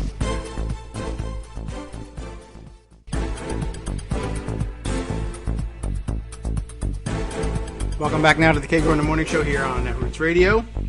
Just a note, by the way, that I noticed during the break, the arguments at the Supreme Court underway in the abortion case, and currently many people singing the praises of Justice Sotomayor's approach to the oral arguments and the questions she is asking, and basically attempting to pin down Mississippi and its lawyers that forcing them to admit, look, this is a religious view you're taking of fetal personhood here, right? I mean, that's what this is all about. You really need to point that out and be clear to everybody. It's not the medical view of things. This is a religious position you're taking and looking for the Supreme Court of the United States to endorse as federal law and a recognizably constitutional law. It's not federal law, obviously, but Mississippi law. But for the federal court system and the highest court in the land to recognize the validity of Mississippi's approach here. So, anyway, rhetorically, sounds like it's going well. People are getting what they were hoping for out of the few remaining liberal justices at any rate, whether they'll be able to carry the day or whether the admission that they may or may not be forced to make carries any weight, we have yet to see. They might yet just ignore it on the conservative side and push ahead regardless. But, at least there'll be a record established. All right, there was a little bit more to the Hill article about the Republican infighting that will actually be enlightening. We'll have to see if we can get around to there and call out a couple more names for people who are taking more reasonable positions, but they're still Republicans. At any rate, we left off with Nancy Mace telling Neil Cavuto of Marjorie Taylor Greene, she's crazy, she's insane, she's bad for the party, and I'm not going to put up with it. And I did a little tweeting on that subject yesterday, too. Maybe we'll get back to that. But I'll continue with the article. Boebert initially issued an apology, quote, to anyone in the Muslim community I offended with my comments about Representative Omar. But as we said yesterday, the offense was taken much more widely than that. And when Boebert and Omar did connect over the phone on Monday, both lawmakers confirmed that it quickly went downhill. In a video posted to Instagram, recapping the conversation, Boebert again invoked an anti-Muslim trope by saying, make no mistake, I will continue to fearlessly put America first, never sympathizing with terrorists. Unfortunately, Ilhan can't say the same thing. Well, she certainly can. You can say whatever the hell you want, obviously, and it doesn't matter whether it's true or not. So I think Ilhan can probably also do the same as that, at a minimum. Not to mention, she could actually also be telling the truth. Representative Tom Reed of New York, one of 13 House Republicans who came under fire for their infrastructure votes, said that the GOP leaders should make more clear that rhetoric like Boebert's is unacceptable. Well, I think when you're in a leadership position, you have to stand up. You have to deal with it. I appreciate the fact that Kevin called our colleague directly to discuss the matter with her, but at some point in time, you also have to stand up and just call it out for what it is. This type of rhetoric cannot be condoned. It cannot be upheld, Reed said on CNN. And yet it kind of is and will be. Yet alienating far-right members who are closely allied with Trump also carries risks for McCarthy. Green claimed on an episode of Representative Matt Gaetz's podcast last week that McCarthy, quote, doesn't have the full support to be speaker, unquote, because, and I'm quoting again now, there's many of us that are very unhappy about the failure to hold Republicans accountable, while conservatives like me, Paul Gosar, and many others just constantly take the abuse by the Democrats. That's her view of things.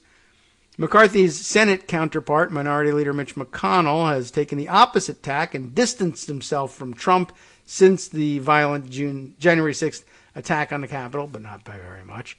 That's resulted in regular attacks from Trump against McConnell, who has tended not to fire back. Trump has called McConnell an old crow, whatever that's supposed to mean, and said he's getting beaten on every front by the radical left Democrats since agreeing to a temporary debt limit extension in October. Green touted her ties to Trump on Tuesday, tweeting that she had a great conversation with him about Mace. So after having tweeted, well, it was a good conversation with Kevin McCarthy. Well, it was a great one, though, with Donald Trump.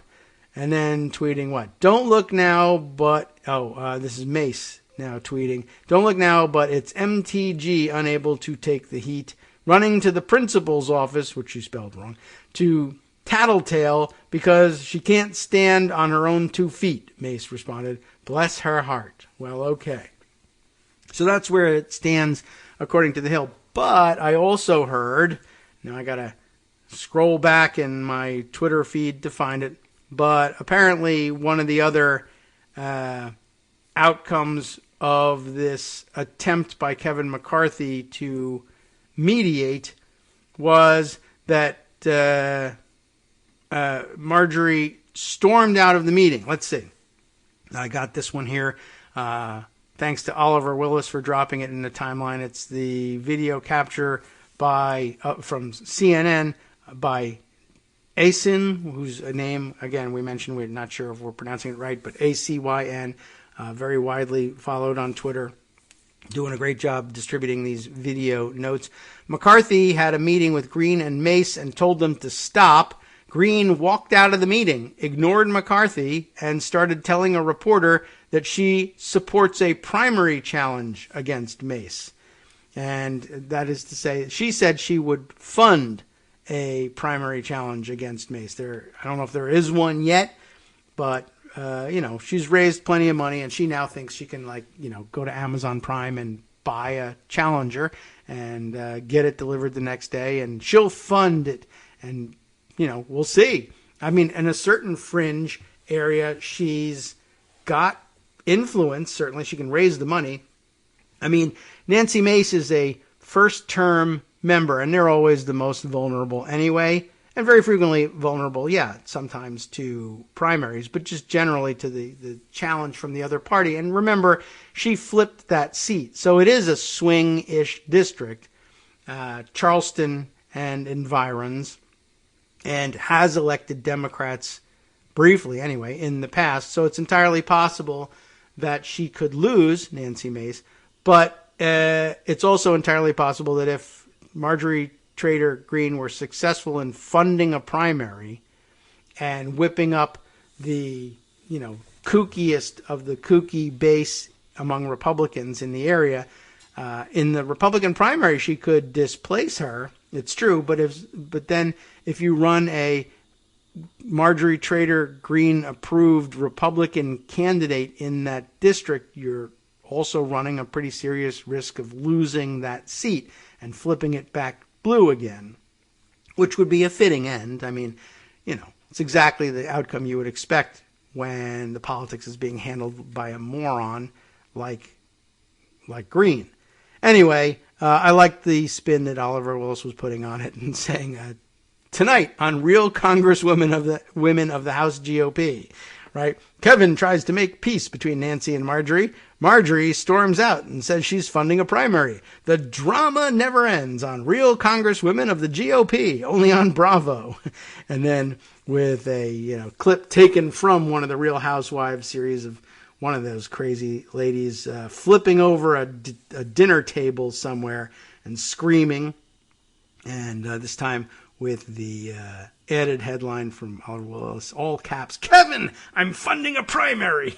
So, yeah, it's really kind of quite like that out there. But I did see the report the other day that Green was telling people that, McCarthy doesn't have the support to win the speakership, even if Republicans take back the House next time. And there is that serious danger out there. And it could happen that enough of them could decide to withhold their votes for McCarthy that they have to consider another candidate. But the dynamics of of winning the speaker's race, I mean, remember that there's two layers to that, just like any normal election. Same problem applies with like the primary she wants to sponsor against Mace. You might be able to oust Mace in the primary, but can you win the general?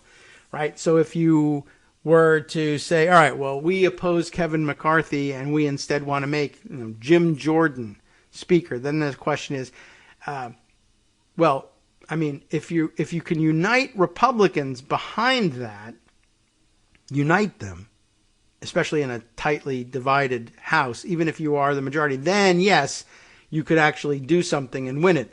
But the real question is, how many, if any, Republicans will be left of the never Trump stripe who would say, well, I'll withhold my votes. You say you won't vote for McCarthy, but I won't vote for Jordan.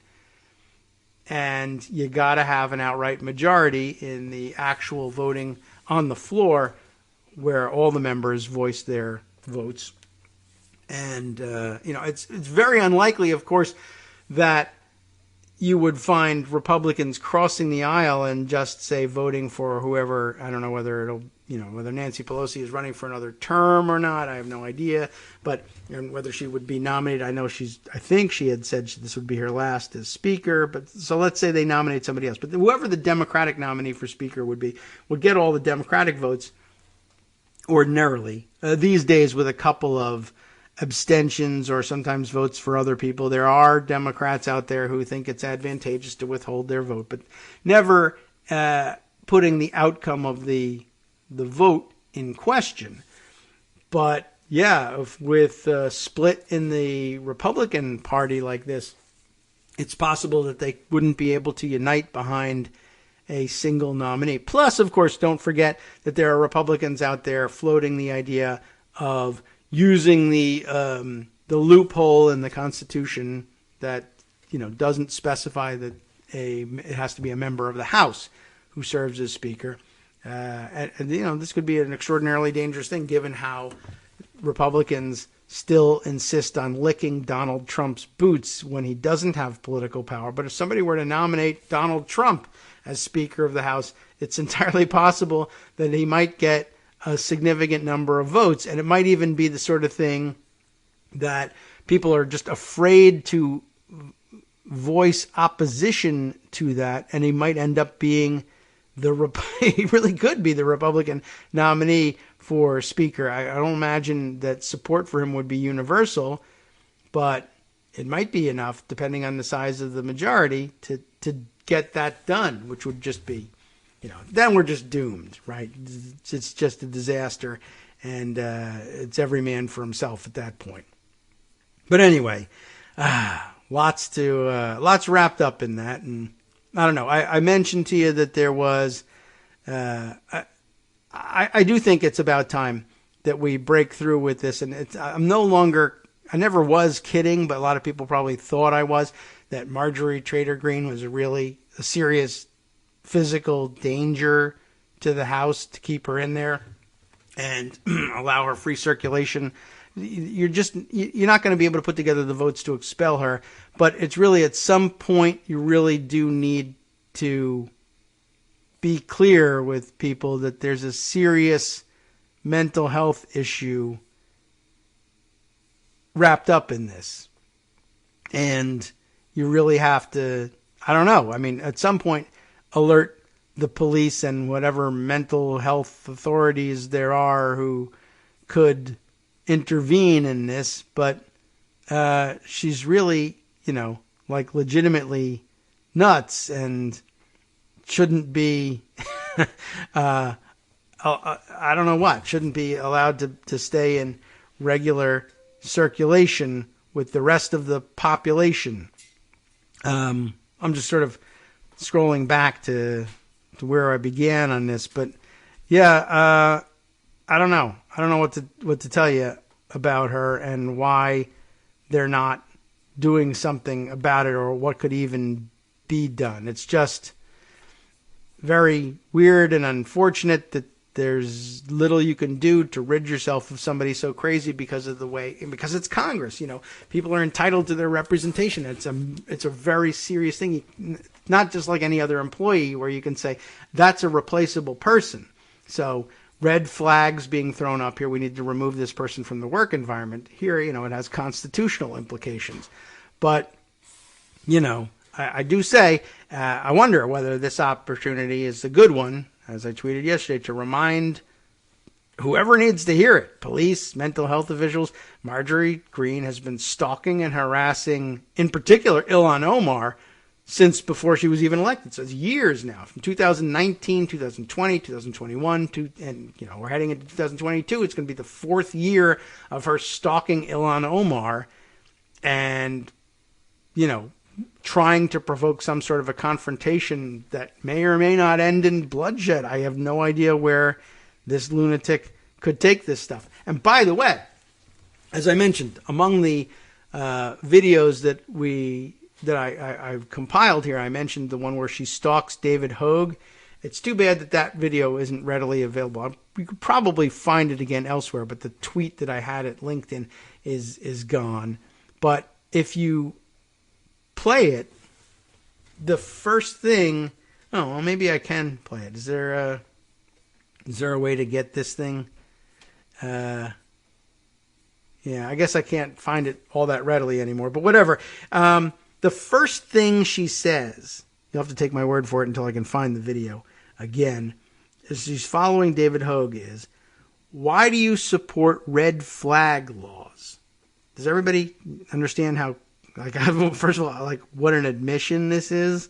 And you know what the red flag laws are, right? I don't know if there's any on the books anywhere in particular, but the idea here was, I think there have to be some, that, if you signal that you're of some particular danger to the public, whether through domestic violence or through threats being made, if you drop a manifesto somewhere or whatever, that they can, take away your guns as a measure of public safety. And that, of course, is a huge affront to the Second Amendment enthusiasts like Marjorie. But it's particularly ironic, right, that she's stalking David Hogue and asking, why do you support red flag laws? And the reason she's so vehemently opposed to red flag laws is red flag laws are supposed to empower the police to take the guns away from people exactly like her, who have demonstrated through a series of stalking incidents and fights picked in public with others, that they are too dangerous to be trusted with their guns. So obviously it's going to be a big, something that's going to frighten her, because to the extent that those laws are constitutional and can be enforced, they could very well, at this point alone, they could absolutely go and make that sort of confiscation from her. She's exhibited every piece of the puzzle here that goes into figuring out whether the law should be applicable to this kind of person. And by the way, I'm sure at whatever trial she will that eventually ensues from either from that or when she finally snaps and shoots somebody, she'll claim some sort of form of congressional immunity, even though it may or may not have at the time have had anything to do with her traveling to and from or acting in official capacity at any point as a member of Congress. She barely has an official capacity as a member of Congress as it is. But yeah, first thing that out of her mouth in the video is about red flag laws, and that's because she knows she's the intended target of red flag laws, and for good reason. She's a danger, and they should get rid of her, but they can't. All right, well, let's see. Other things to share. Of course, we never did read through the Guardian's piece about Trump testing positive, according to Mark Meadows' book. We just sort of went straight into the discussion about it. I'll let you do the same. You can read the Guardian piece. I don't think we're going to learn anything about it at this point. We've digested it pretty well. At this point, maybe I'll use the last couple minutes here to read this fun piece that was provided very recently. Let's see. Where can I call this thing up and make it available? Okay, yes. A addition to, since we were talking about Republican infighting, more reporting about QAnon-style Republican infighting and who's involved in that one. Let's see. Why? Yeah, can't I get to the original from there? It is, the Daily Beast. Feds are asking questions about Sidney Powell and her pro-Trump group. So I think there was some reference to this in some of the QAnon infighting that we noted in yesterday's show, or maybe it was the day before. So let's read about this one. This is just the latest problem for the embattled Kraken Queen. This a piece written yesterday, updated today. Adam Ronsley, Aswan Subsang, and Will Sommer all contributing to this piece. Ever since Sidney Powell spearheaded one of then-President Donald Trump's efforts to nullify the 2020 elections, really all of them, she has found herself on the wrong side of a flurry of potentially ruinous lawsuits, but voting machine-related woes are only part of the notorious MAGA lawyer's deepening troubles. For months, a federal investigation running out of Washington, D.C. has been demanding documents and asking potential witnesses questions about Powell, according to 3 people familiar with the matter. Similarly, a separate investigation into Powell's anti-democratic activities took place in the Sunshine State earlier this year and has already produced results and punished Powell, and her far-right group. Okay. The federal probe, which has not been previously reported, is examining the finances of Defending the Republic, an organization founded by Powell to fund her Kraken lawsuits to overturn the 2020 elections, the sources said. According to 2 people familiar with the matter, a grand jury was impaneled, and subpoenas and document requests have gone out to multiple individuals as recently as September. Defending the Republic's finances have already prompted an investigation and a settlement with Florida's charity regulator. The group paid a $10,000 fine in September as part of a settlement agreement related to its solicitation of contributions and a failure to register as a charitable organization in the state. So, a Trump lawyer who's very bad with paperwork. I would never have guessed that we could possibly have encountered such a thing. Okay. In secretly recorded conversations released by erstwhile Powell ally Lynn Wood, are they still allies? Over the past few days, also I'm reading this wrong. In the secretly recorded conversations released by Lynn Wood over the past few days, former Overstock.com and Defending the Republic CEO Patrick Byrne accused Powell of pocketing funds from the group in order to pay for her defense against a $1 billion defamation suit filed against her by Dominion Voting Systems. Neither Powell nor representatives of Defending the Republic responded to requests for comment on this story. Neither Powell nor Defending the Republic has been charged with a crime. Powell created Defending the Republic with great fanfare in December of 2020, not even a year old then, and listed a who's who of pro-Trump election conspiracy world in its incorporation paperwork. She filed that paperwork anyway. The group's board originally included former Trump National Security Advisor Mike Flynn, his brother Joe, and QAnon enthusiast Lynn Wood, a fellow Trump-connected lawyer, who recently started feuding with Powell. I guess they're not then allies. They were allies then, now they're not. Attorneys for Defending the Republic claim that Wood was mistakenly listed as a board member and subsequently removed from registration filings. Overstock.com founder Patrick Byrne, who briefly served as Defending the Republic's CEO, has said he had his own concerns about the group's finances.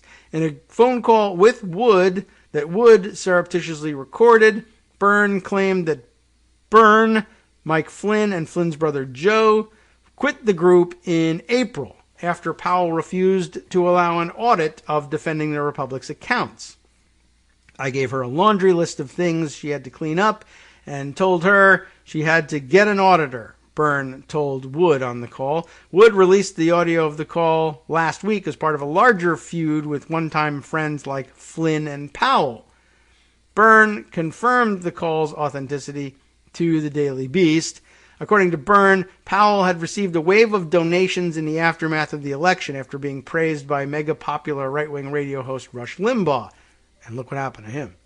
But the donations were often given haphazardly, sometimes as a dollar bill or a quarter taped to a postcard addressed to Powell's law office. Byrne claims he discovered that Powell had amassed a fortune in contributions, somewhere between $20 and $30 million. Wow, all in quarters. But provided no evidence to support the claim. So maybe that's not true at all, and it's more like 15 cents. A projected budget for Defending the Republic filed with the state of Florida lists only $7 million, still a lot, in revenue for the group, and also possibly still a lie. Defending the Republic's funds weren't going towards the pro-Trump goals donors likely envisioned, according to Byrne. Instead, he claimed they were spent on paying legal bills for Powell, who has faced court disciplinary issues and a daunting billion-dollar defamation lawsuit from Dominion Voting Systems. It shouldn't be called Defending the Republic, Byrne said in the recording. It should be called Defending the Sidney Powell, which you don't even really need the for. Attorneys for Dominion have also raised questions about the finances of Defending the Republic, which the voting technology company has sued alongside Powell. Get that money. In court documents filed in May, Dominion accused Powell of raiding Defending the Republic's funds to pay for her personal legal defense. Probably not beyond reason for, or not beyond their mode of thinking, anyway. And I can't say beyond the pale anymore, right? Anyway, probably something Powell would do. And by the way, it would be fantastic if all of those donations from the crazy people ended up in Dominion's pocket at the end of this. Dominion attorneys claimed in the filing that Powell began soliciting donations to Defending the Republic before officially incorporating the group. That sequence, they argued, meant that donations for the group, quote, could not have been maintained separately in a bank account, and would have necessarily been commingled in bank accounts controlled by Powell. While working as Defending the Republic's CEO, Byrne said he became concerned that Powell was using the money for herself and may have potentially violated the law in the process. Byrne said he had determined that he faced no legal liability himself, maybe, I determined that for myself, but had been tempted to drop a dime on Powell and alert law enforcement. Sidney's just running this as a scam, Byrne told Wood. Defending the Republic's finances first attracted the scrutiny of regulators in Florida shortly after Powell founded the group in, this time is listed as November of 2020, when authorities received a complaint and subsequently issued a subpoena to internet hosting service GoDaddy for information about the group's website.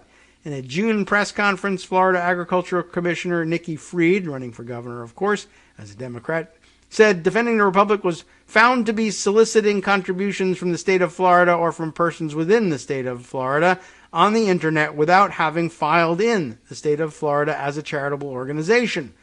On August 24th, Defending the Republic paid $10,000 fine as part of a settlement agreement with Florida authorities over its fundraising. As part of that agreement, Powell's group agreed to register as a charity in Florida and submitted a projected budget of over $7 million. The settlement agreement also required Defending the Republic to submit an audited financial statement for the group's operations between December 2020 and July 2021 by November 30th, that would be yesterday, including a balance sheet and a list of expenses and revenue. Our number one job is protecting Florida consumers from fraud, and I'm proud of the work our department is conducting a thorough investigation into Defending the Republic, Nikki Fried said in a statement provided to the Daily Beast. We are committed to holding all organizations operating as charities under the Florida statute accountable, no matter who you are, big or small, bad actor, scammer, former lawyer, or former president. The rules apply to you, and we will apply the law equally. And I hope it gets applied in one way or another. Here, we're just about at the end. I don't think we can finish up here. But anyway, the point is Florida authorities, and for Florida to be doing this, I guess, is something serious. But, of course, it's being driven by a Democrat here. And maybe Ron DeSantis can be prevailed upon to pardon her after all. We'll find out just how good her connections still are. Anyway, that's it. We'll wrap up the day here and come back tomorrow. Thanks to Travis, our one half of our friends at the Irreverent Duo, for providing us with that article. And, oh yes, by the way, thanks need to go out to new Patreon sponsor, Chris Jarzombek. I hope I got the name correct there. Thanks very much for joining. All the rest of you who also deserve our thanks for supporting us on Patreon. You have been listening to Kagro in the Morning with David Waldman. Our thanks go out, of course, to Justice Putnam for running the board and making sure that we can stream to you. He's the one who brings us to you live each day, and you need to stick around right here on Netroots Radio to hear him recapping all the stories that we once again left behind, and there's always a great collection of them, plus more insight on the ones we have spoken about. Stay tuned.